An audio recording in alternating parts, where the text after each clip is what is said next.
Thank you everyone for being here with us at National Dialogue Forum. My name is Danish Khan. I'm a Senior Research Fellow at National Dialogue Forum and a PhD candidate in economics at University of Massachusetts Amherst, where I study the political economy of development in Pakistan.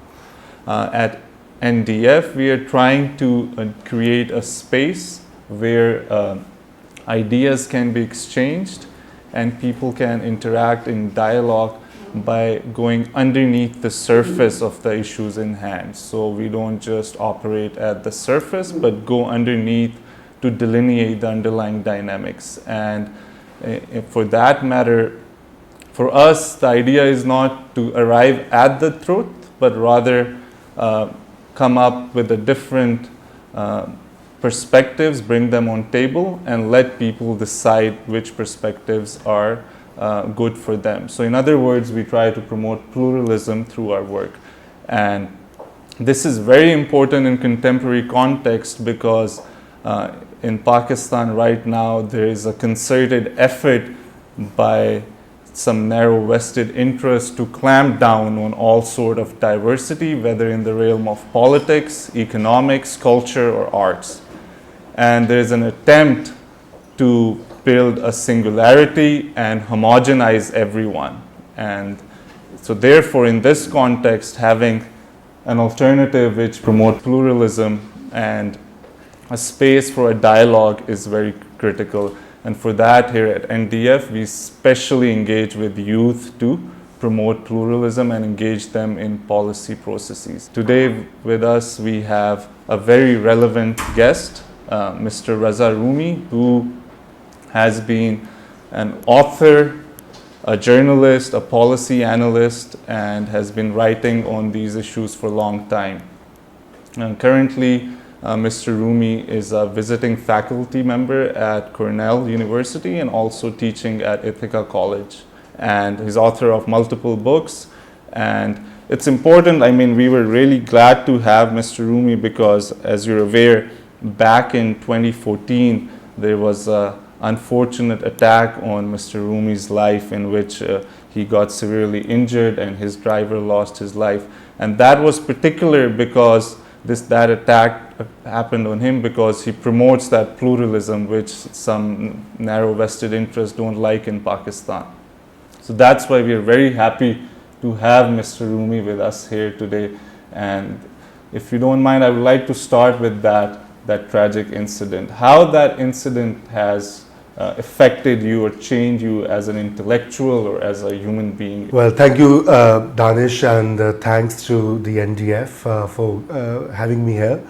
It is a matter of both honor and pleasure because I know some of the people here, and to meet them again and interact with them would be a great opportunity. About the incident, I think I have written quite a bit about it, so it definitely changed my life. Because I sort of went through that traumatic event, and I actually did not want to leave Pakistan, but I was told by the police again and again that for months you should stay inside and indoors and don't go out, etc., etc. And for me, that was kind of inconceivable, to be in your own country and kind of stay at home and have guards, private guards or police loitering about in your household. And I just could not fathom or reconcile with that. So my family, my siblings actually, they all live in the US. So for me, it was a time to sort of take a break and go away. But that, I think the act of leaving and the act of quitting a lot of things I was engaged here was a kind of a life-changing trajectory, also very traumatic and also very sad because I was already abroad when I chose to return to Pakistan in 2008. I used to work for the Asian Development Bank for nearly a decade, and I resolved to quit all the bureaucratic jobs and lives that one has led. I used to be in the civil service as well, and I thought I'll have a kind of a more of a freewheeling and more autonomous control over my life. And I realized that, that autonomy was an illusion, because there are always some kinds of impediments. This time it was more of a violent type. But luckily, other than the first year of sort of being uprooted and rebuilding your life from scratch, it also allowed me to reflect a lot. So it definitely changed a lot of views I have about life, about myself, but also about Pakistan, because when you're away as a, I don't know, I don't want to call it, because I never thought of myself as a refugee or asylee or whatever. I never claimed asylum. A lot of people are sort of mistaken about it. Then, I get this social media hatred that you left your country and took asylum or whatever. I did not. But it does, the distance allows you to mull over it. And I think a lot of good things about Pakistan, which one misses and which one realizes from far, because once you're here, you're in the daily grind and in the negative news cycle and the negative ongoings, so you kind of skip the larger, broader structural transformations that are underway in Pakistan, especially over the last 1 to 2 decades.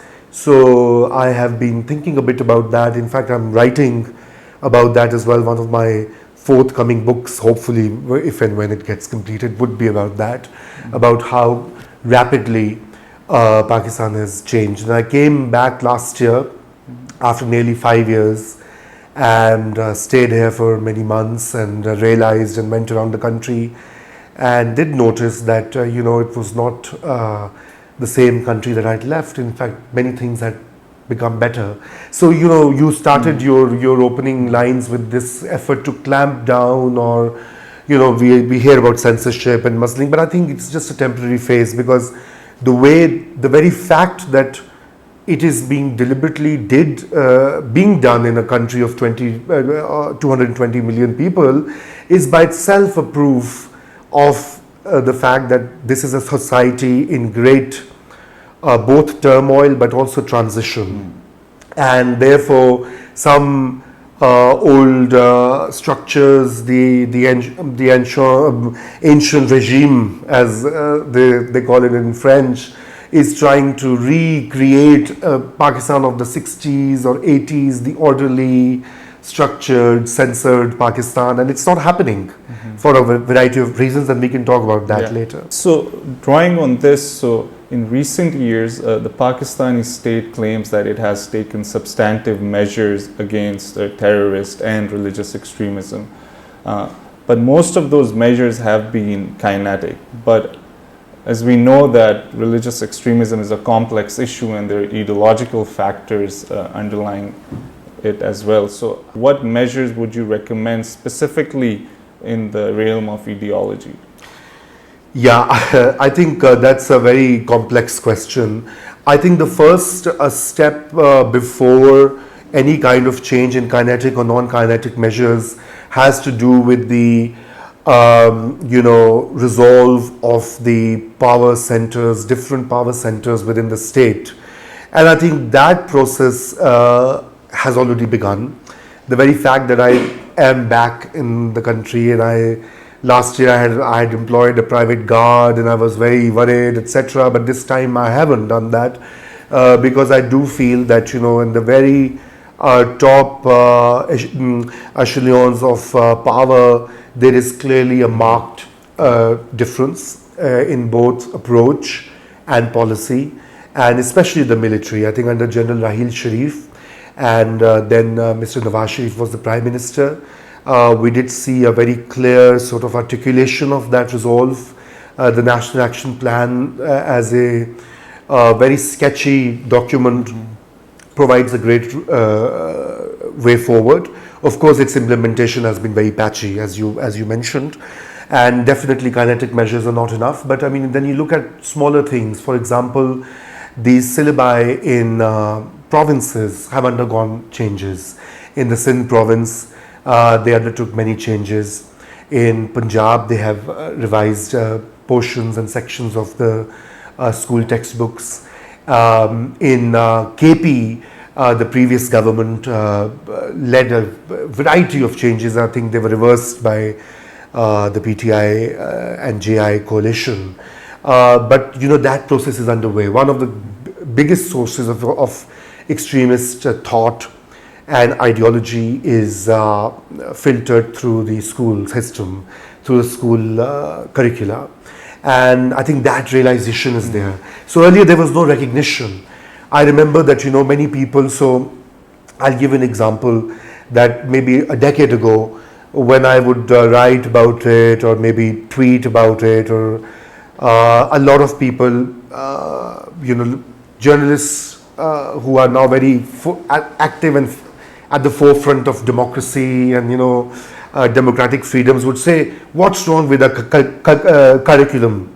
This is a Western conspiracy, you're a Western stooge, you are anti-Pakistan, you're trying to undermine the Islamic foundations of Pakistani state.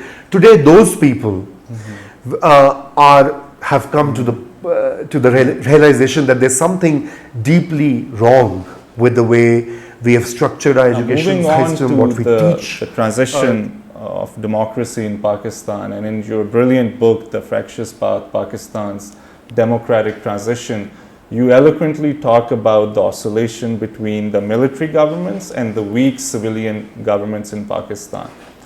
What are the key factors, in your opinion, that did not allow that democratic project to strengthen in Pakistan? I think the problem with democratic project in Pakistan is both historical and I would say the issue of class and class oriented, in the sense historical because Pakistan sadly did not inherit strong political institutions. It did not inherit strong political parties. The only major political party was the All India Muslim League, its faction which created Pakistan, and which was an elite club of all the Muslim elites from UP, CP, Punjab, etc.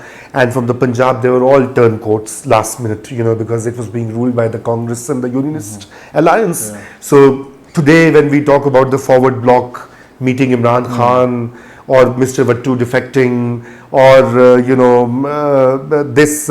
electables going this way or that way, it's rooted in history, and part of this history is what has been the biggest hurdle for the democratic project, and the second, so that thesis of overdeveloped state by Hamza Alawi, in which basically the civil and the military bureaucracy was so powerful, so strong, that the political and the civic institutions were far weaker. We did not even have big urban centers. Karachi was hardly, the way it is today, like this big booming. I mean, in fact, with the population coming in from India, it turned into a big city.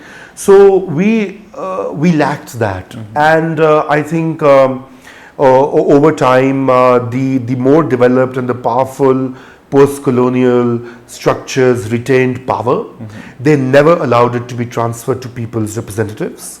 And sadly, even today, they are now desperately clawing and clutching and holding on to that power. While people, the society, are trying to snatch bits and morsels of it, but they are very reluctant to give it away. Yeah. So the first decade you saw prime ministers with an average tenure of 1.5 years, or 1 year and 4 months to be precise.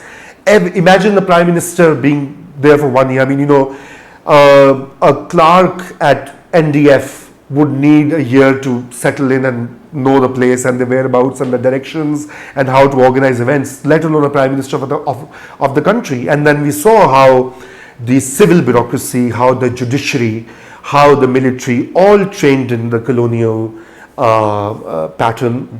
And remember, the colonial, there's again, when we say in Pakistan the politicians are corrupt, they are inept, they are unfit to rule. This is rooted in the 19th century thought process. Yeah. In the Charter of Democracy, which was a very important document, it was argued that if civilian governments can fulfill their terms, that may automatically lead to strengthening of democracy, or it was implicit at least in the Charter of Democracy. But as we have seen, the quality index of democracy, if we develop for Pakistan, hasn't improved in last 10 years substantively. So where did Charter of Democracy go wrong in terms of its conceptualization? Because just fulfilling the term will not necessarily lead to strengthening of democracy. So what other necessary steps you think the parties need to take in order to strengthen the democratic project? So I think first of all, the Charter of Democracy had many other things too, other than the term completion, right? It is a very important and a vital document of our times. It has now it's reverberating in public discourse. I think Bilawal Bhutto and Mariam Nawaz and many other leaders have explicitly made a reference to it. It was basically a kind of a grand consensus on the necessity to continue with some kind of civilian rule despite all odds. I think it was implemented to a great measure through the 18th Amendment, which directly emanated from that understanding. It also was complied with the completion of 2 terms, and now we're in the third. I think the very idea that there has been a third peaceful transfer of power in Pakistan is a historical first. It has not happened in our history. This is the major criticism on both mainstream parties, that they only talk about democracy and civilian supremacy when they are in the dock.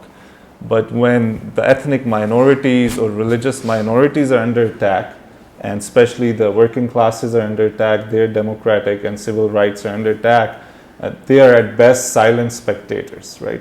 So then why would an average person on street should think that this time they're doing it for good? Yeah, I think the average person on street, there is a lot of disgruntlement with the idea of democracy, particularly in the middle classes, so a lot of, there's this, a cultivation of anti-politics narrative, particularly in the middle classes. And we know that Pakistan's middle classes have expanded exponentially, if I may say so. In South Asia, we have the largest middle class in terms of percentage of total population. And this middle class is deeply divided. The ones which are allied with the traditional parties like PMLN or PPP or others have some kind of a idea of voters' representation. But the other side believes that the historic or the traditional evolution of political processes is anti-people, it's corrupt, it can be dispensed with, and you can have a clean, strong man at the helm who can change everything. Building on this, in recent times, we have seen, especially since 1990s, there's a wave of judicial activism all around the developing world, where, as you said, the class-based politics has been replaced by so-called the politics of corruption, where everything is clubbed in catch-all term, corruption and accountability. So how do you see the judicial activism in Pakistan, especially in terms of the democratic project? Because during lawyers' movement, we saw judicial activism as an instrument to expand the democratic project. But in recent years, the progressives are divided on the role of the judiciary, to say it politely. So see, building upon the earlier discussion we've had, our judicial system is also a legacy of the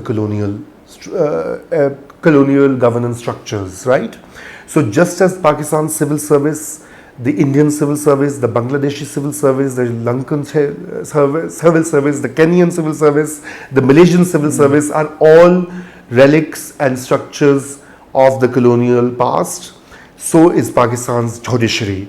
It is not an instrument of progress or social change or transformation. Whatever lawyers may say, whatever the so-called rule of law exponents stand up and make speeches, so through a good judiciary we will transform. Pakistan's judicial system is broken. The judicial activism is an illusion in Pakistan's context. We have been there before. They have, for some occasional judgments, like I think in Islamabad they removed electricity pole and that became the heralder of the environmental judicial movement. You know, we all clutch on to straws to see some hope. Unfortunately, not. Certainly, I think with this note, I'd like to thank you once again for being here and being very candid with us, and I also like to thank you, the audience, for being patient and for their participation. So, thank you.